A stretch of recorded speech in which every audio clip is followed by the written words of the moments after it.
गणतंत्र दिवस को लेकर 26 जनवरी को शहर की ट्रैफिक व्यवस्था में बदलाव किया गया है। बुधवार को सुबह 6 से रात 10 बजे तक शहर में भारी वाहनों के प्रवेश पर रोक रहेगी, जबकि कई मार्गों का रूट डाइवर्ट किया गया है। मोराबादी मैदान स्थित समारोह स्थल पर राज्यपाल रमेश बैस झंडोत्तोलन करेंगे। राज्यपाल का कारकेज राजभवन मोड़ से रणधीर वर्मा चौक, एटीआई मोड़, सिद्धो कानू पार्क, रांची कॉलेज, राजकीय अतिथिशाला से बाएं मुड़कर वीवीआईपी प्रवेश द्वार से मुख्य मंच तक पहुंचेगा। मोराबादी मैदान में प्रवेश के लिए ट्रैफिक व्यवस्था में कई बदलाव किए गए हैं। झंडोत्तोलन के दौरान बिना पास के वाहनों का प्रवेश पूर्णतः वर्जित रहेगा। इस क्षेत्र में वीवीआईपी के लिए अलग मार्ग तय किए गए हैं। इस दौरान पार्किंग के लिए भी विशेष व्यवस्था की गई है। कार्यक्रम स्थल पर प्रवेश के लिए 18 ड्रॉप गेट लगाए गए।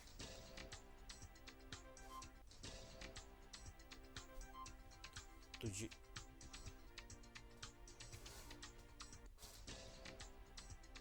और अब हम इस खबर पर और ज्यादा जानकारी के लिए और साथ ही गणतंत्र दिवस को लेकर तैयारियां क्या हैं उसको लेकर बात करेंगे हमारे सहयोगी अंजनी से, जो हमारे साथ सीधा जुड़ रहे हैं। अंजनी, निश्चित तौर पर जब रिपब्लिक डे का वक्त और वीवीआईपी मोमेंट जब बढ़ा रहे तो उस वक्त परिवर्तन किया जाता है ट्रैफिक में। क्या कुछ खास जानकारी ट्रैफिक को लेकर आपके पास अब? देखिए पंकज, कल गणतंत्र दिवस है और राज्यपाल रमेश बैस मोराबादी मैदान में झंडोत्तोलन करेंगे। तो उससे पहले जो तमाम तरह की जो तैयारियां हैं, दो तरह की तैयारियां होती हैं। एक प्रशासनिक तैयारी होती है और दूसरी एक तैयारी महत्वपूर्ण है, वो है ट्रैफिक व्यवस्था। तो ट्रैफिक व्यवस्था को लेकर के कल भी ब्रीफिंग की गई थी और मोराबादी मैदान के आने वाले तमाम इलाकों में जो है 18 जगहों पे ड्रॉप गेट बनाया गया है और कल सुबह से जो है यहाँ तमाम ट्रैफिक पुलिस के जो जवान हैं वो तैनात रहेंगे। देखिए, एक हम ड्रॉप गेट दिखा सकते हैं। ये जो गेट आप देख रहे हैं, ऐसा मोराबादी के अगल बगल जो है लगभग जहाँ जहाँ से जो जो रास्ते आते हैं मोराबादी की ओर, तमाम जगहों में इस तरह के ड्रॉपिंग गेट 18 बनाए गए हैं ताकि कोई बड़ी गाड़ियों का प्रवेश जो है इस इलाके में नहीं हो। यहाँ जो भी लोग आएंगे, जो वीआईपी मूवमेंट होगा, राज्यपाल का काफिला जो है राजभवन से निकलेगा और इधर मोराबादी मैदान के लिए वो रांची कॉलेज स्टेडियम होते हुए, यानी कि जो सामान्य परिचालन है वो पूरी तरीके से बंद रहेगा क्या पूरे दिन, अंजनी? देखिए, पूरी जो ट्रैफिक व्यवस्था है, जो बाहर से जो गाड़ियां आती हैं, जो बड़ी गाड़ियां आती हैं, वो रांची में प्रवेश नहीं कर पाएंगी कल। अब मान लीजिए कोई गाड़ी आपको ये सिमडेगा तरफ से आ रही है तो वो कटहल मोड़ के पास उस गाड़ी को पड़ाव करना होगा। और कांके से कोई गाड़ी यदि आ रही है तो उसे जो है आपको करमटोली चौक होते हुए बरियातू रोड या जेल चौक होते हुए उसे बाहर निकलना हो। लेकिन सबसे महत्वपूर्ण जानकारी ये है कि सुबह 6 बजे से लेकर रात 10 बजे तक बड़ी गाड़ियों का प्रवेश पूरी तरह से बंद है, क्योंकि सुरक्षा को लेकर के ऐसी चीजें की जाती है। और मोराबादी के अगल बगल लगभग 5 ऐसे जगह हैं पंकज जहाँ पे गाड़ियों की पार्किंग होगी। जैसे ग्रीन कार्ड है, येलो कार्ड है, तो इस तरह से बंटवारा किया गया है।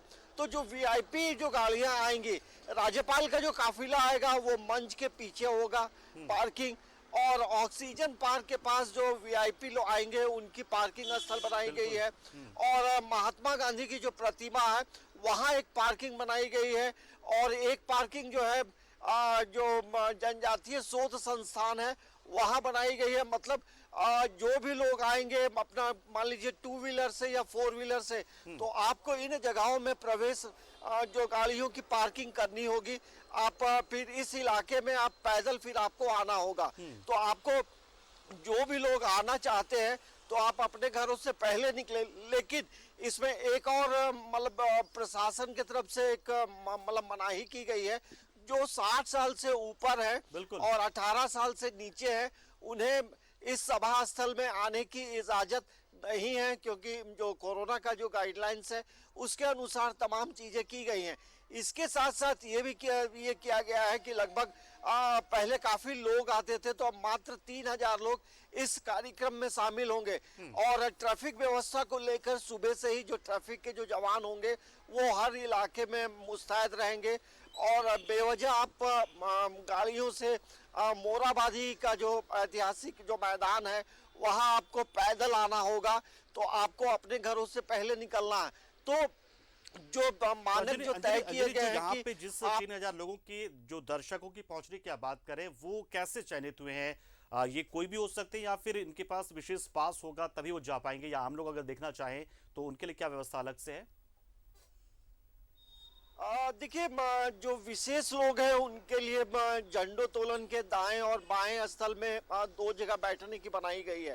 लेकिन जो आम आदमी यहाँ आना चाहता है तो उसके लिए नियम यही बनाया गया है कि 60 साल से ऊपर वाले नहीं आएंगे और 60 साल से नीचे वाले आएंगे, तो उनके लिए एंट्री है, उसमें मात्र 3000 लोग जो हैं गैलरी में बैठ सकते हैं। तो उन्हें पहले आना होगा, क्योंकि जब सभा स्थल में तमाम लोग पहुंचेंगे तो एक चेकिंग भी, एक मतलब सुरक्षा को लेकर आप तुरंत एंट्री नहीं करेंगे, आपकी पूरी तरह से जांच होगी, क्योंकि जांच भी एक, सुरक्षा भी एक बड़ा मानक होता है, क्योंकि जब वीआईपी मूवमेंट होते हैं तो वैसे में सुरक्षा भी एक बड़ा सवाल होता है। और इसके अलावे पूरे शहर में जो है अलग अलग जगहों में पुलिस की तैनाती है, ट्रैफिक पुलिस की तैनाती है, और इसके साथ साथ सिविल ड्रेस में भी पूरे शहर में अलग अलग जगहों में जो सुरक्षा के जवान हैं वो तैनात रहेंगे।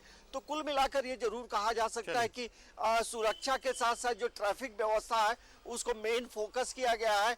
और जिला प्रशासन, पुलिस प्रशासन ने ये तमाम लोगों से अपील की है, पंकज, किसी भी जगह पे कोई संदिग्ध वस्तु यदि दिखाई देती है, कोई अनहोनी टाइप का मूवमेंट दिखाई पड़ता है, तो वैसे में आप सबसे नजदीक जो थाना है वहां आप जरूर सूचित करें। तो ये तमाम तरह की जो तैयारियां हैं वो पूरी कर ली। चलिए, बहुत बहुत शुक्रिया अंजनी, आपने पूरी जानकारी दी और बताया कि कैसे लोग वहां पहुंच सकते हैं और कैसे आप ट्रैफिक के नियमों का पालन करते वहां पर पहुंची, कहां पर पार्किंग की व्यवस्था की गई है, और कैसे 60 साल के ऊपर के लोग या 18 साल से नीचे के लोग वहां नहीं जा पाएंगे। और अगर आपको वाकई में इस कार्यक्रम में आप का अनुभव लेना चाहते हैं, आप इसका हिस्सा बनना चाहते हैं, तो आपको पहले पहुंचना होगा, क्योंकि 3000 लोगों को ही इसमें शामिल होने की अनुमति मिलेगी। तो अगर कोई पास आपके पास नहीं है, कोई व्यवस्था आपके पास अलग से नहीं है, तो आप पहले पहुंचे और एंट्री आप ले लें। 3000 लोगों को यहां पर आने की अनुमति है जो आम लोग होंगे। शुक्रिया अंजनी।